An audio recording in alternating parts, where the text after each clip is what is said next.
صلى على الحبيب وقلبك يطيب يا متابعين. نقول ألف مبروك فوز الأردن على منتخب العمان 3-0. المنتخب الأردني خلاص أتأهل إلى كأس العالم 2026. صراحة المستوى حتى في السنة هذه وقبله المنتخب الأردني في عمل في الاتحاد الأردني، يعني النشامة صراحة يستاهلوا. أول منتخب خليجي يتأهل إلى كأس العالم، ما شاء الله يستاهلوا النشامة. ليس مستغرب عليهم في المستوى.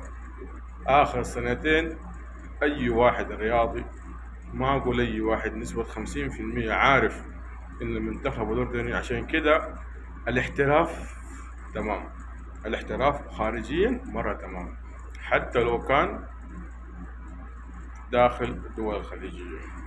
يستاهلوا النشامة. 1000 مبروك النشامة. عندنا المباراة الثانية، المنتخب السعودي فاز على البحرين 2-0.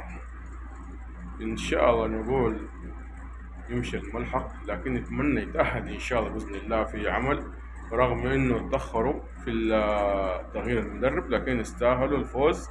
ألف مبروك للمنتخب السعودي، إدارة نبية مشرفين وأعضاء كلهم والوطن يستاهلوا. ألف مبروك للمنتخب السعودي. نجي عند المباراة الكبيرة، مباراة فرنسا وإسبانيا. كانت مباراة ممتعة 5-4. صراحة أنا توقعت المباراة نسبة أكثر من 5، لكن الديوك فاجئونا بالنتيجة. سوى 5 المنتخب الإسباني ونام على 5. يعني كان في مدة شوية أنا أحس إن المنتخب الفرنسي المدرب غلط التشكيلة، لكن ليس مستغرب الفوز. أروخا منتخب الإسباني ليس مستغرب، حتى في كأس العالم اللي جاي إن شاء الله خطير. المنتخب الإسباني يستاهل، وأفضل لاعب يمين يامال لاعب المنتخب الإسباني ولاعب برشلونة، نسبة 90% مرشح للكرة الذهبية. هو ديمبلي يستاهل. نقول آخر مباراة عندنا مباراة الفريق المصري، السوبر المصري يستاهل جدا جدا. السوبر المصري كان ممتع جدا، يستاهلوا الفريقين، وفي النهاية الفائز واحد.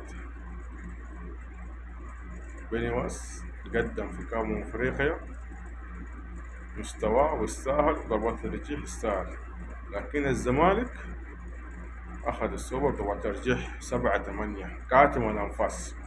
ألف مبروك لجمهور الزمالك وأعضاء ومشرفين ونبية، والفريق اللي فاز عليه ليش سهل، بطل أبطال أفريقيا. وصلوا على الحبيب وقلبك يطيب يا متابعين. اشتركوا في القناة، وين ما تتابعني في فيسبوك، في يوتيوب، على السناب، وين في صفحاتي. اشتركوا في القناة، وشكرا على الدعم، وكل عام انتم بخير. وصلوا على الحبيب وقلبك يطيب يا متابعين. شكرا على الدعم.